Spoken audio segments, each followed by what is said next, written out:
went to prom with my boyfriend's cousin. Yeah, we're in the ghetto, so let's just go ahead and talk about it. My name is Kiana, and I'm here to talk about some true, sometimes messy stories that just proves that God's always in the midst of everything. We gonna just keep it a buck. All right, we're gonna keep it real raw and tight. If y'all see me looking at my notes, it's because I ain't been to prom. It's been at least over 10 years. Okay, I had to write down everything that happened, but the story's so bizarre, I had to tell y'all. And really, it was a reflection of like how God is really walking with me in this season, and showing me and still refining me from that broken girl that I was back then that went to prom with her boyfriend's cousin. Cause what, ladies, we're not doing that, okay? So if y'all see me looking down at my notes, it's because I want to make sure I'm giving y'all the most accurate version of this story, and I ain't holding nothing back. So boom. So the purpose of, before we get there, the purpose of me even talking about this, because why would I talk about this? It's very embarrassing. Well, it's not embarrassing to me now because it's just a testimony of how good God is, but it could be very touchy, very much embarrassing. But the purpose is to really enlighten y'all to understanding your identity in God is pivotal to understanding how much He loves you. When you truly understand who you are, I reverse that. When you truly understand whose you are, when you understand your relationship with God, you then get confirmed on who you are, where you're not going to go to prom with your boyfriend's cousin. So let's just talk about the story. Okay, let's get into the story time, right? All right, boom. So we are on our way to lunch. Okay, so at our school, we had the lunchroom, and outside of the lunchroom was like this area where people just hang out. We called it the commons area. So everybody would just hang out, like if they were eating lunch or after they ate lunch, in this area, kicking it. So I'm on my way to lunch, and I don't eat school lunch. I've never did. I did not eat school lunch, baby. I would either leave and go get some food or bring my own lunch. And so I always just hung out in the commons area. I don't even really understand. I don't even really know if I know what the lunchroom looked like, to be honest with you. I kind of got like a vague picture, but you probably would have never seen me in the lunchroom. So I go straight to the commons area and sit down my normal spot, and wait for the people to come and arrive. So as the people was coming and arriving into the commons area, this particular day, it was a little bit more people than normal. I'm not gonna hold you. It was definitely, I don't even think it was more people than normal. I just think that it was a lot more active than a typical day in the commons area. And I don't know the reason of that, but I can remember that. I definitely remember that. And so I see this girl. So the girl, I see this girl. She is somebody that's on my cheerleading team, right? And I see her with this football. So she was sitting there with some other girls, which that we're gonna get into that, because she was actually sitting there with some people that I befriend, I was friend. To put it blankly, and then y'all can come to your own conclusions. These were people that I called dear friends, that she was talking to in circles with, but I was across the room sitting somewhere else, because I guess we wasn't talking at the time. I don't remember. I just can remember the setup. I don't remember relationally what happened. And you know what? To keep it juicy, I might go back and ask some folks. I might. We gonna see. But I just remember I was separate for them, right? So I'm sitting, I don't even know if I was sitting with anybody. I think I was probably by myself. So I'm sitting and what have you, and I'm just watching the play. I'm watching the play. So I see her with this football, and I'm trying to figure out what the football is all about. I see her with this football, and she's talking to some girls that I'm also cool with. And I then see my boyfriend walk in, and he go greets his friends that's on the stage, because it's like a little stage.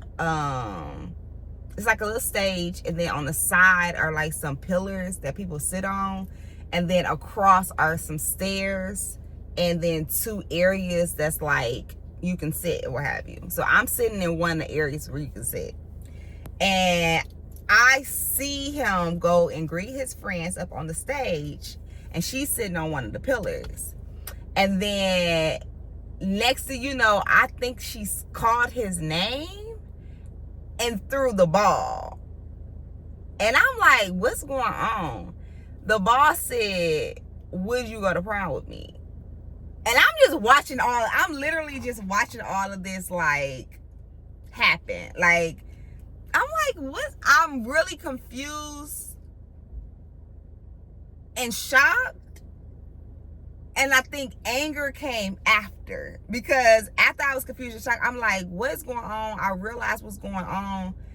I literally get up and go upstairs and call his mama. Yeah, y'all heard me right. I went upstairs to call his mama, because first of all, that was my girl. Second off, I was just trying to figure out what was going on. Like, I literally was so upset that I could not, I needed somebody to talk to that would understand, and she was the only person I could think of that would understand, because I didn't really tell my mama too much about anything that was going on, because I always felt like she would not understand. I talked to her about a lot of things, and so yeah, I called her, like trying to just wrap my mind about it and like see if she can help me through the situation. And she ended up coming to pick me up and taking me to their house, because basically at this point in time, I damn near lived with them. Like, I was over there all the time, spending the night. I have more memories at that house than I do at my own house. Like, yeah, I was damn near living with them. So she came pick me up and took me home. Now, we're at home waiting for his arrival. I don't know if she had communication with him before he got home or what have you, but I'm heated. I'm trying to figure out what's going on. I'm trying to figure out what he said. Like, I'm trying to get the pieces of the story, and I'm waiting and waiting and waiting. School is over, and I wait some more. Why? Because he had something to do at school, after school, that he had to do, and da-da-da. So he didn't get home until maybe like a few hours after school or so. It felt like forever. Let's say, I don't know, it felt like forever, because I was just trying to figure it out, like what was happening. So he gets home, and he tells his mother the story. I don't even think I was in the room present when the story was told.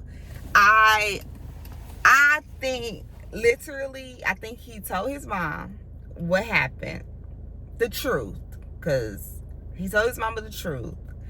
And the story I got was that he didn't want to embarrass her, and he said yes, obviously. But you want to embarrass me. Okay. So I mean, at this point, I'm hurt. I am disappointed, but I'm also not going to tell you that, because I also am very much in fear of you creating distance. I'm also very much in fear of not having access. I'm also very much in fear of being left out. Like, I thought this was a connection that would be forever, and I thought this was love, and I thought this was intimacy, and this is something I valued very highly. And so I allowed those things to stop me from living with my worth. Like, I allowed the fear of him being out of my life reign over standing on business. Like, allowing my worth to talk more than my fears. But I didn't feel like I was worth much. I knew that my perception, what people see of me, how people valued me, I knew that was of value. And the reason why is because I was a very quiet person. Like, I was a very private person. I'm still kind of like that to this day. I'm a little bit more open and honest if I trust you. But back then, most of nobody knew what was going on with me for real, because I didn't trust many people. And he was one person that I did trust and that knew so much about my life and about me that I was afraid to lose that relationship. Like, I did not want to be without that support that I thought I had. Like, that was my only support. Him and his mama, I felt like, was my only support system, and I didn't want to lose that. So I don't even think I told him how I felt about it. Like, I think that he said it and I just kind of like roll with the punches. It was just like, okay. And we never talked about it ever again. I don't even think we talked about it. Like, we never talked about it ever again. I think that was just that. So, time going by, people picking out their clothes, their outfits and stuff like that, getting their dresses. And I'm still going through the program, right? I really ain't looking for nothing, but I know I'm going to prom. I just don't know, like, how, when, and why. And so his mama asked me, like, hey, are you going to prom? And I'm like, I don't know. Like, I think so. Like, I don't know. I don't know who I'm going to go with. And she's like, okay, I'll help you out. I'm find somebody for you. And what she found was his cousin. That's what she found. Like, to be frank, I had some people I can call. Like, I did have a side piece or two, but I just didn't want to, because I valued him so much. I still valued his feelings. I didn't want to expose him in that way. Crazy enough, right? So I did not do that. I did have some other friends that I could have asked, but they were broke all the time. So I knew they couldn't afford to go to an additional event, because they were also, I don't know what grade they was in, to be honest. I don't know. But I didn't ask them because I just knew it was not going to work out. So they paid for the cousin's outfit and arrangements, and I went to prom with the cousin. Crazy enough, I mean, we go to prom. His cousin sit there the whole time. I have a ball, like dancing, having a ball, all that. And at the end of the night, me and my boyfriend and the cousin, we drop his date off. I watch her walk inside. He walks to the side. Girl, don't know if they kissed. I don't know nothing. Like, I'm literally just sitting here like a deer with a, what they say, the deer with the head. child, you know the saying. I can't even think of it. But I'm sitting there like boo-boo the fool. Straight goofy. Okay? Like literally a straight goofy. I'm just watching all of it play out. But we drop her off. He gets in the car.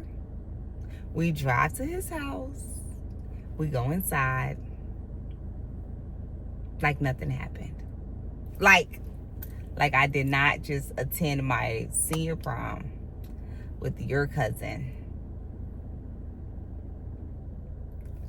It's so freaking bizarre to me, but it's literally just a snapshot of my heart. Like, it's literally a snapshot of like how broken I was and how much I truly didn't know that God loved me. Like, I did not understand how much he loved me.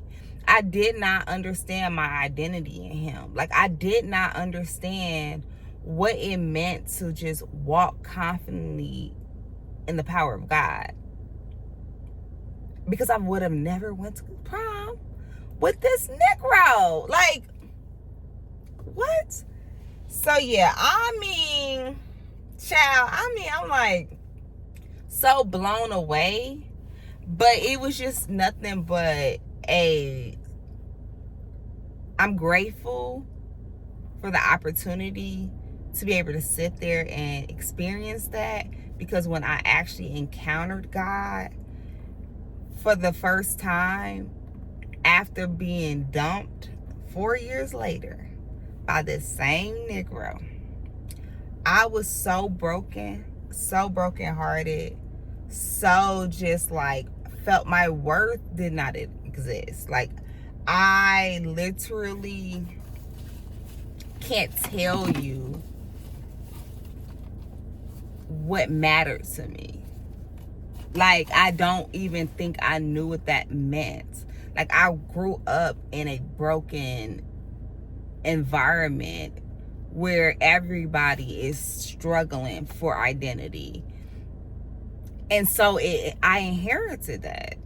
Like, yes, outwardly, people are awing at me, but inwardly, I am dying inside.